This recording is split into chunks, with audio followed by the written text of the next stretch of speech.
Question 1. A speculator is long December 2nd live cattle futures contracts at 120 cents per pound. Each contract is for 40,000 pounds. The initial margin is $2,000 per contract, and the maintenance margin is $1,500 per contract. If the price falls to 118 cents per pound at the close, what is the total amount of margin call the speculator would receive? $800. B. $1,000. C. $1,600. D. $2,400. Answer: C. $1,600.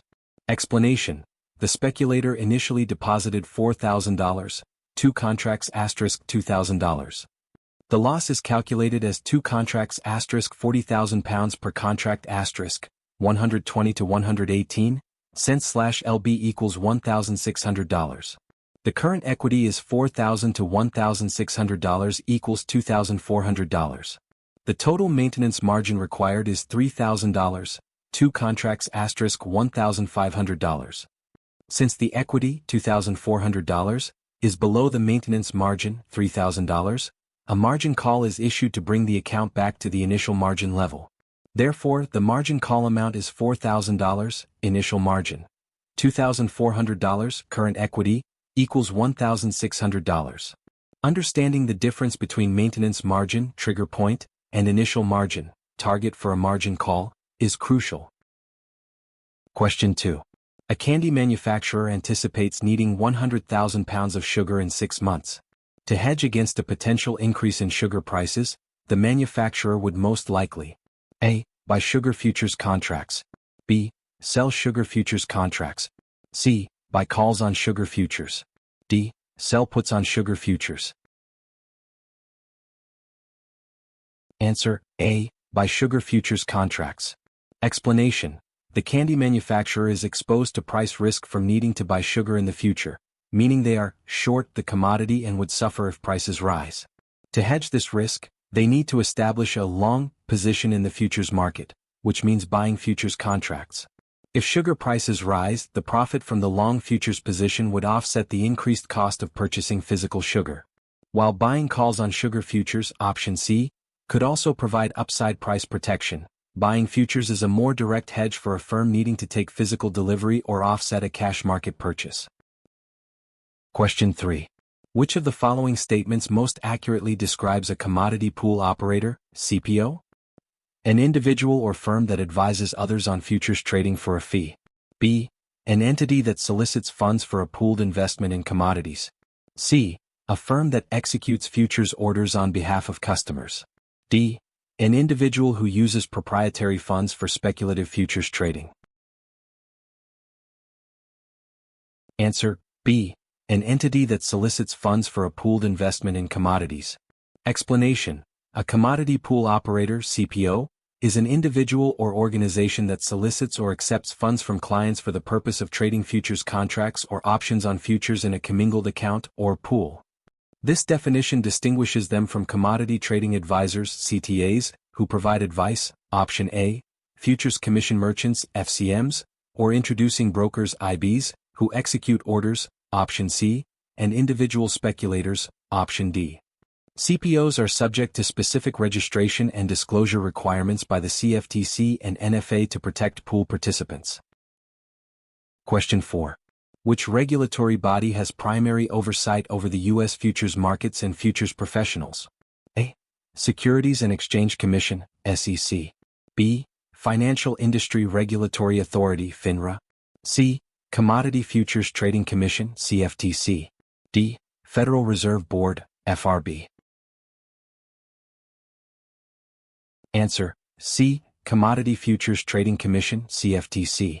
Explanation: the Commodity Futures Trading Commission, CFTC, is the independent federal agency that regulates the U.S. futures and options markets. It protects market participants against manipulation, abusive trading practices, and fraud, and ensures the financial integrity of the clearing process. While FINRA and the SEC regulate securities markets, and the FRB oversees monetary policy and banking, the CFTC is the direct regulator for commodities, futures, and derivatives markets, often working in conjunction with self-regulatory organizations like the National Futures Association, NFA. Question 5. An order to buy or sell a futures contract at a specified price or better, but only when a particular market price has been reached, is known as A. Market order. B. Limit order. C. Stop order. D. Stop limit order. Answer D. Stop limit order. Explanation. A stop limit order combines features of both a stop order and a limit order. It becomes a limit order once the stop price is reached or passed. For example, a buy stop limit 100 limit 101 order will only become a limit order to buy at 101 or lower once the market price trades at or above 100. This provides more control over the execution price compared to a standard stop order, which converts to a market order upon activation, but also carries the risk that the limit price may not be met, and the order remains unexecuted. Question 6. A producer of soybeans sells futures contracts to lock in a price for their upcoming harvest. The strategy is known as a long hedge. B. Short hedge. C. Speculative position. D. Arbitrage strategy. Answer B. Short hedge. Explanation. A producer of soybeans faces the risk of declining prices for their crop. To mitigate this risk, they establish a short hedge by selling futures contracts. If soybean prices fall, the loss in the cash market for their harvest will be offset by a profit from the short futures position. This strategy aims to lock in a relatively certain price for future production, protecting against adverse price movements, and is a fundamental risk management tool in commodity markets. Question 7. Open interest in a futures market refers to the total number of contracts traded during a single day. B. Buyers and sellers currently holding positions. C.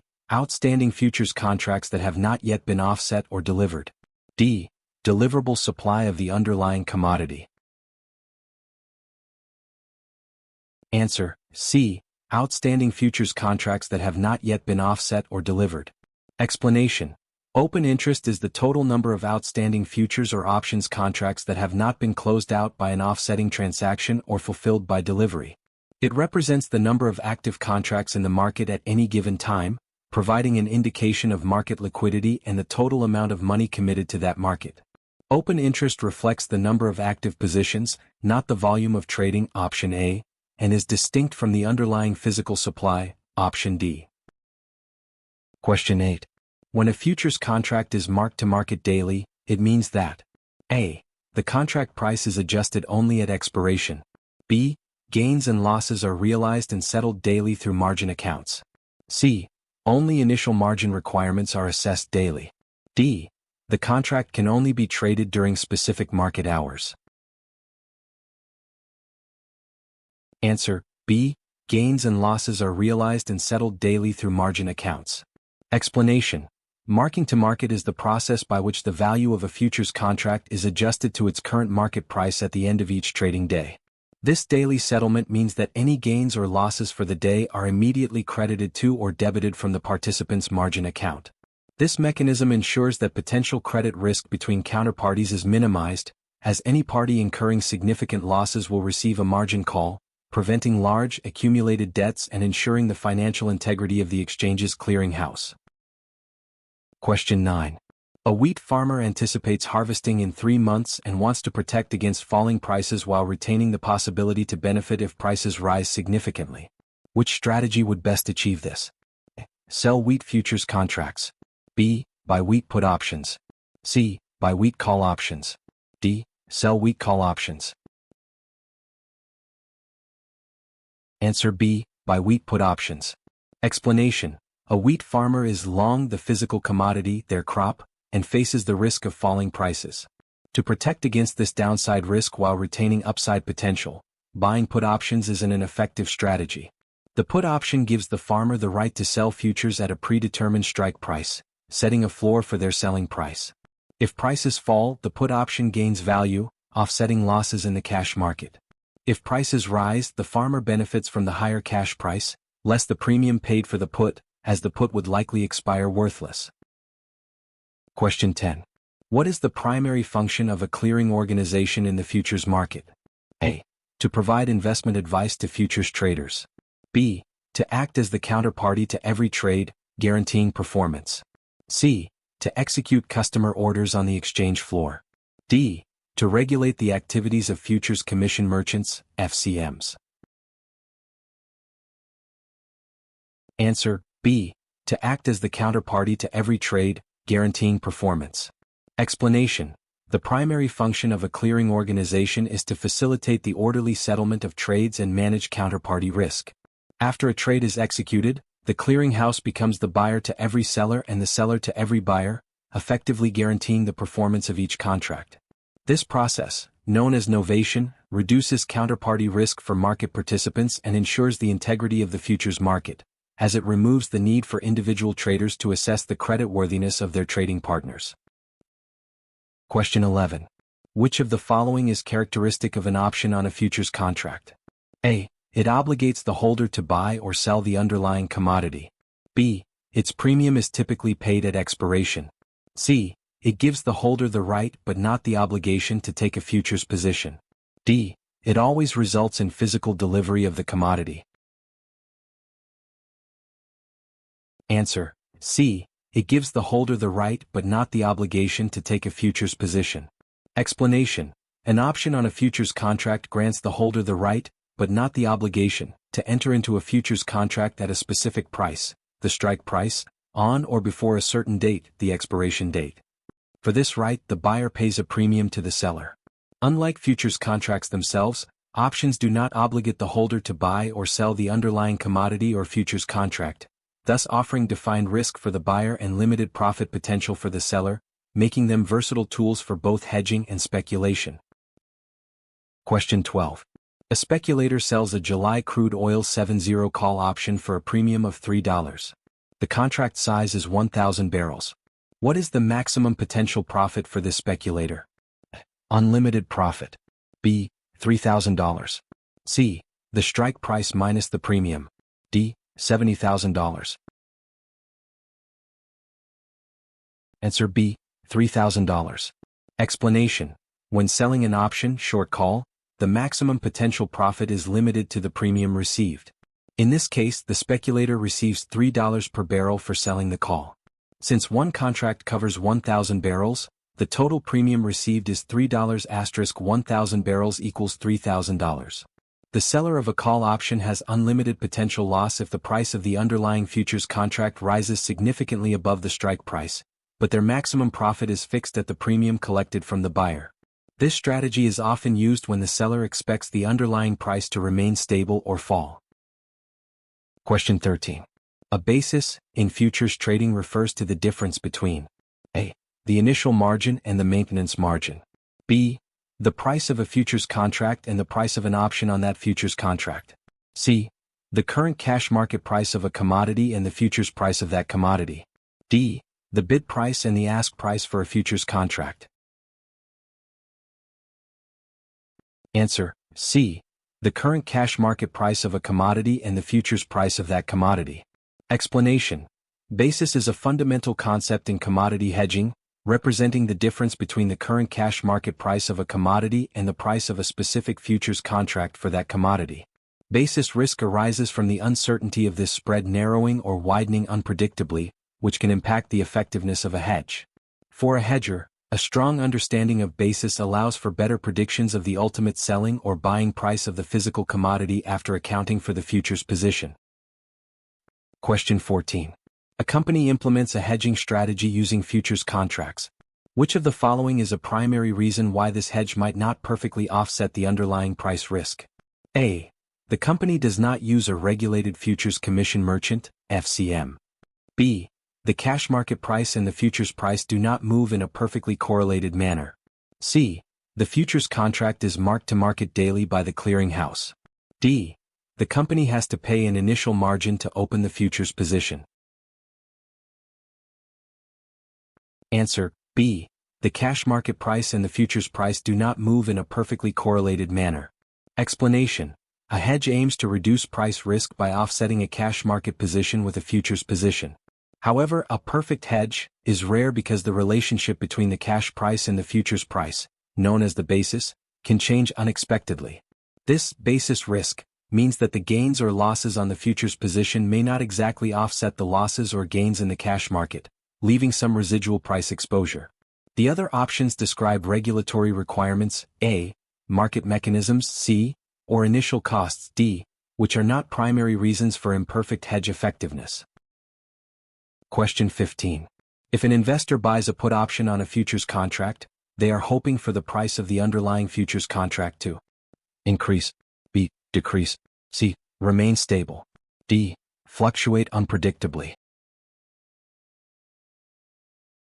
Answer B, decrease. Explanation. Buying a put option grants the holder the right, but not the obligation to sell the underlying futures contract at the strike price. An investor would buy a put option if they anticipate a decline in the price of the underlying futures contract. If the price falls below the strike price, the put option gains intrinsic value, allowing the holder to profit or hedge against falling prices. This strategy offers defined risk, the premium paid, and potentially significant profit if the market moves favorably. Question 16. The National Futures Association, NFA, is best described as A. Government agency that sets margin requirements. B. Self-regulatory organization for the U.S. futures industry. C. Private company that clears futures trades. D. Lobbying group for commodity producers. Answer B. Self-regulatory organization for the U.S. futures industry. Explanation. The National Futures Association, NFA, is the primary self-regulatory organization, SRO, for the U.S. futures industry.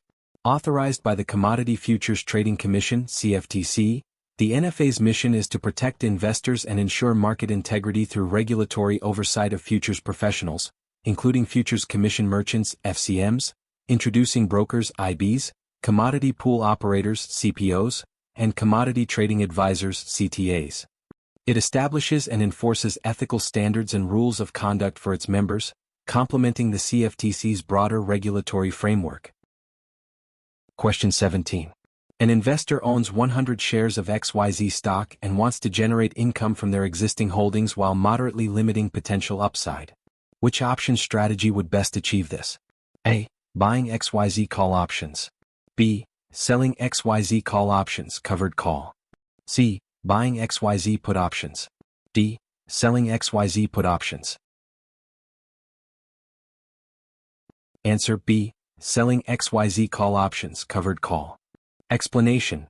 To generate income from existing stock holdings while accepting a limited upside potential, an investor would sell call options against their shares. This is known as a covered call strategy. The investor receives the premium from selling the call, which generates income.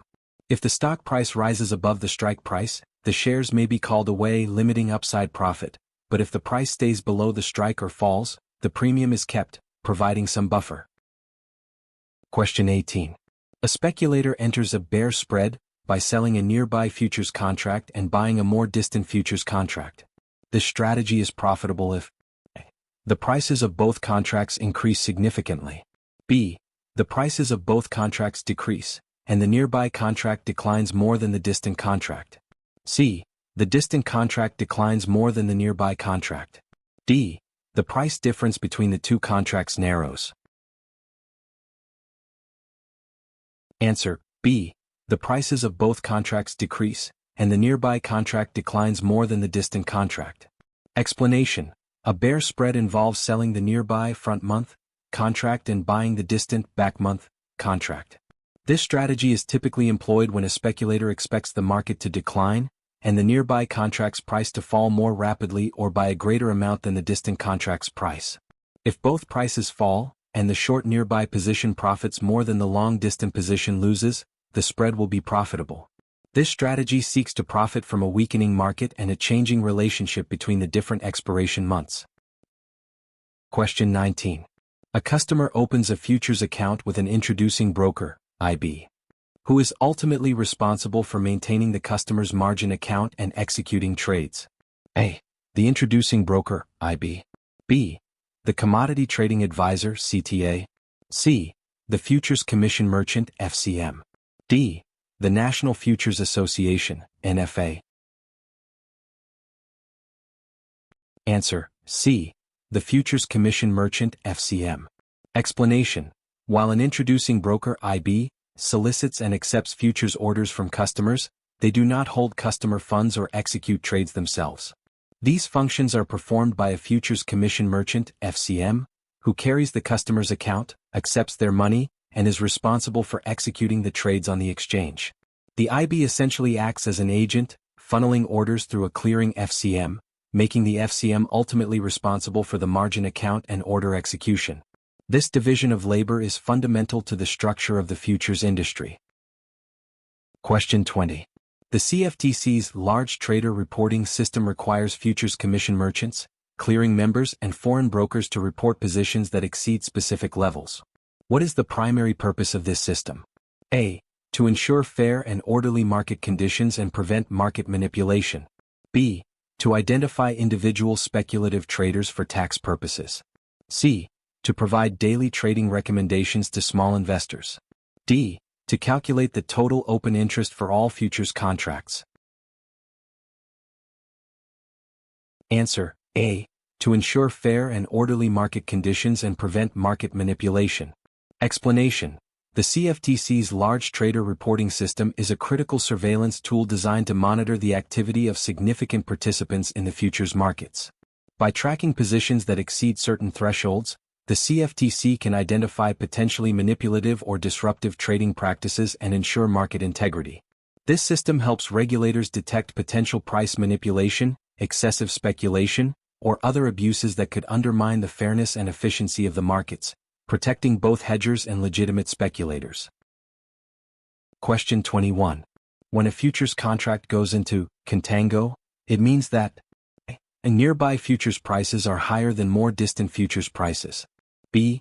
More distant futures prices are higher than nearby futures prices. C. The cash price is higher than the futures price. D. The market is experiencing extreme volatility. Answer: B.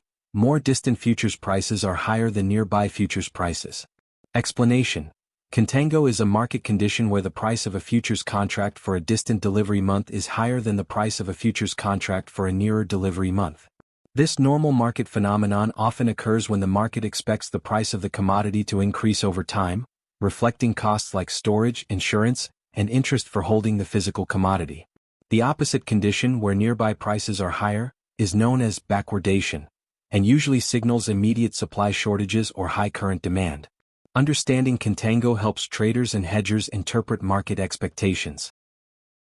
Question 22. Which of the following is considered an acceptable method of satisfying a margin call in a futures account? A.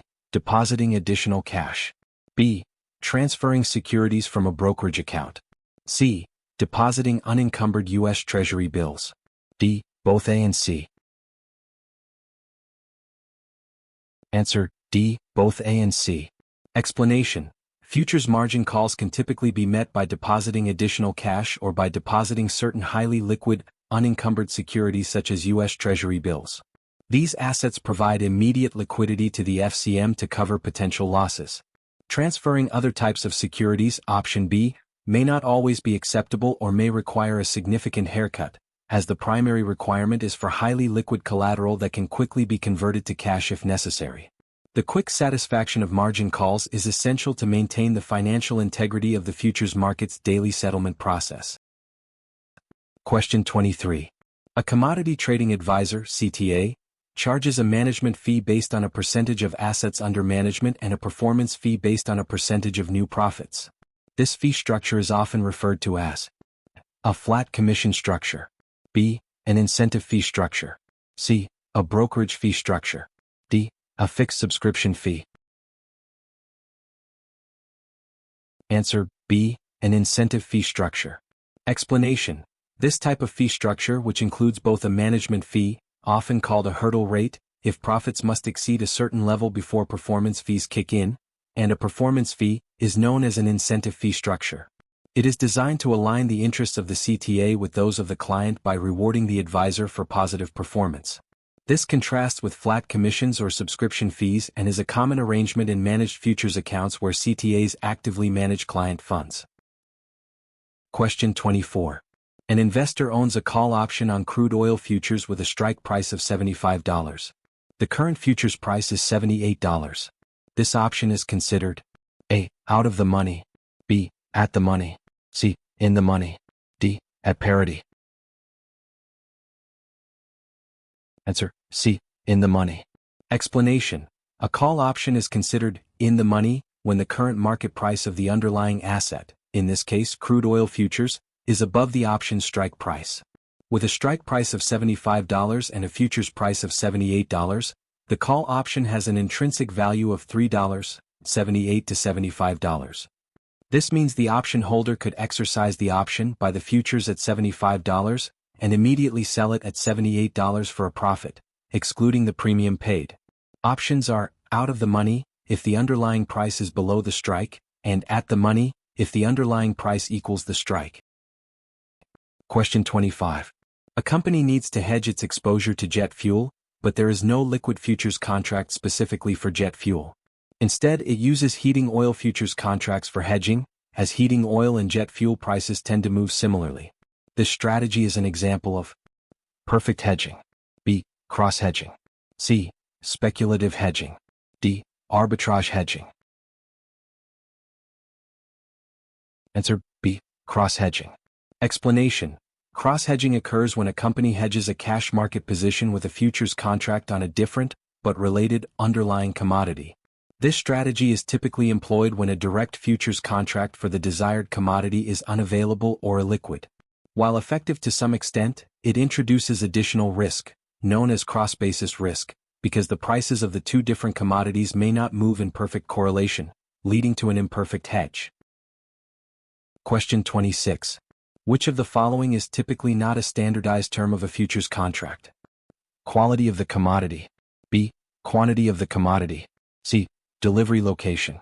D. Price of the commodity. Answer: D. Price of the commodity. Explanation: futures contracts are highly standardized instruments, meaning that terms such as the quality of the underlying commodity, its quantity, and delivery locations and dates are all predetermined by the exchange. This standardization facilitates liquidity and allows contracts to be freely traded.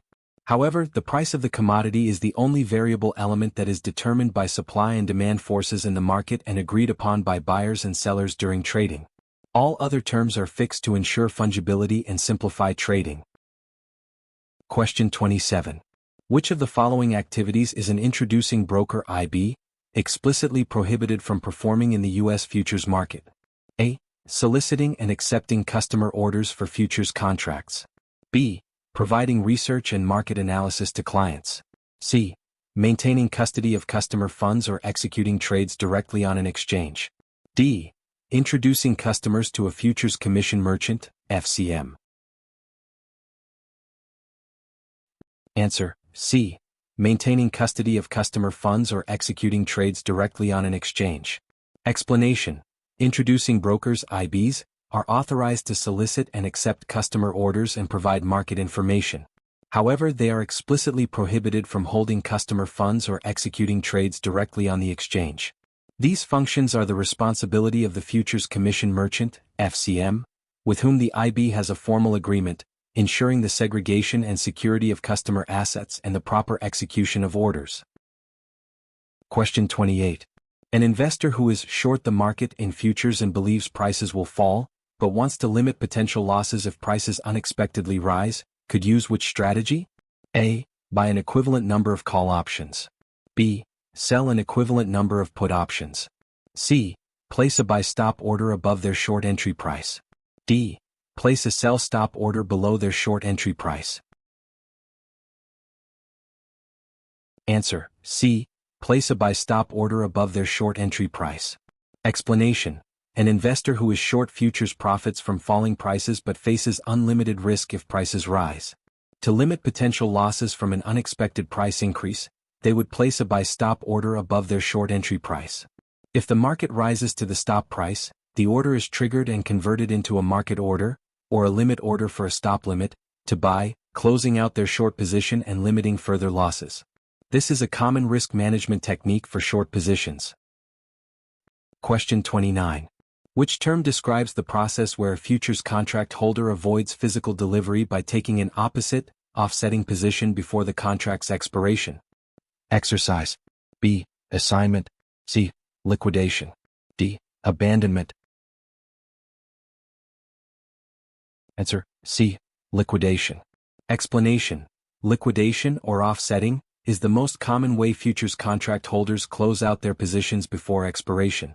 It involves taking an opposite and equal position to the one initially held, e.g., selling a contract previously bought, or buying back a contract previously sold. This eliminates the obligation for physical delivery for both parties and is how the vast majority of futures contracts are resolved. Exercise A and assignment B refer to options, while abandonment D typically refers to letting an out-of-the-money option expire worthless. Question 30. A registered commodity pool operator, CPO, must provide potential investors with a disclosure document that includes all of the following except: A. The CPO's track record and past performance. B. Conflicts of interest and risk factors. C. A guarantee of minimum returns. D. Fees and expenses associated with the pool. Answer: C. A guarantee of minimum returns. Explanation: CPOs are required by the CFTC and NFA to provide a comprehensive disclosure document to potential investors. This document must detail the CPO's track record, explain conflicts of interest, outline the significant risks involved in commodity pool investments, and clearly state all fees and expenses. However, federal securities and commodities laws strictly prohibit any guarantee of minimum returns, option C, on investments, as all investments carry inherent risk. Such a guarantee would be considered a fraudulent practice. Question 31. What is the primary risk for the seller of an out-of-the-money call option on a futures contract? A limited profit potential. B. The futures price remains below the strike price. C. Unlimited loss if the futures price rises significantly. D. The buyer decides not to exercise the option. Answer: C. Unlimited loss if the futures price rises significantly. Explanation: the seller of a call option, short call, receives a premium but takes on the obligation to sell the underlying futures contract at the strike price if the buyer exercises. If the futures price rises significantly above the strike price, the seller's losses are theoretically unlimited, as they would have to acquire the futures contract at a higher market price to fulfill their obligation. While limited profit potential, the premium received, is a characteristic of selling options, the primary risk is the potential for unlimited loss if the market moves strongly against the seller's position. Question 32. An agricultural producer determines that the fair value of their crop in the cash market is typically 10 cents under the nearby futures price. This relationship is called arbitrage opportunity. B. Market efficiency. C. The normal basis. D. Parity. Answer: C. The normal basis. Explanation: the consistent difference between the cash market price and the futures price for a commodity is known as the basis. When a producer states their crop's cash value is 10 cents under the nearby futures price, they are describing their normal basis or the historical relationship between the local cash price and the specific futures contract. Understanding this normal basis is crucial for effective hedging, as it allows producers to estimate the price they will receive for their crop, even when hedging with futures.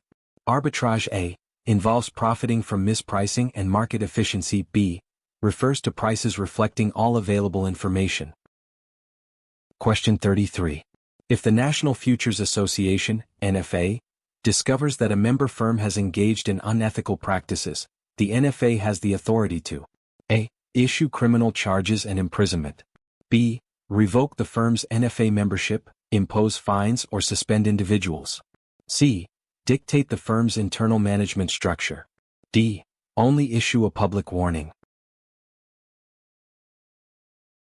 Answer: B. Revoke the firm's NFA membership, impose fines, or suspend individuals. Explanation: as a self-regulatory organization (SRO), the NFA has significant disciplinary powers over its members. If a member firm or associated person is found to have violated NFA rules or engaged in unethical practices, the NFA can impose a range of sanctions. These sanctions include revoking NFA membership, effectively barring them from the futures industry, imposing substantial monetary fines, suspending individuals, or requiring remedial education. Criminal charges, option A, are the purview of government law enforcement, not the NFA. Question 34. What is meant by the time value of an option? A. The intrinsic value of the option. B. The portion of the option premium that exceeds its intrinsic value. C. The historical volatility of the underlying asset. D. The discount at which the option trades relative to the future's price. Answer B. The portion of the option premium that exceeds its intrinsic value. Explanation. The premium of an option is composed of two parts: intrinsic value and time value. Intrinsic value is the immediate profit if the option were exercised, e.g. for a call, market price, strike price if positive. Time value, also known as extrinsic value, is the portion of the premium that is not intrinsic value. It reflects the probability that the option will move further into the money before expiration due to factors like the time remaining until expiration and the volatility of the underlying asset. Options with more time to expiration or higher volatility generally have higher time value, as there's more opportunity for favorable price movements. As an option approaches expiration, its time value decays. Question 35. What is the primary distinction between a hedger and a speculator in the futures market? A. Hedgers always make profits while speculators always incur losses. B. Hedgers aim to offset existing price risk, while speculators aim to profit from anticipated price movements. C. Hedgers only trade agricultural commodities, while speculators trade all types of commodities. D. Hedgers are typically exempt from margin requirements, while speculators are not. Answer B. Hedgers aim to offset existing price risk, while speculators aim to profit from anticipated price movements. Explanation. A hedger uses futures contracts to mitigate or offset an existing price risk in the cash market, thereby reducing uncertainty about future prices for assets they own or plan to buy or sell. A speculator, on the other hand, enters the futures market solely to profit from anticipated price changes, taking on risk in the hope of generating returns, without an underlying cash market exposure to offset.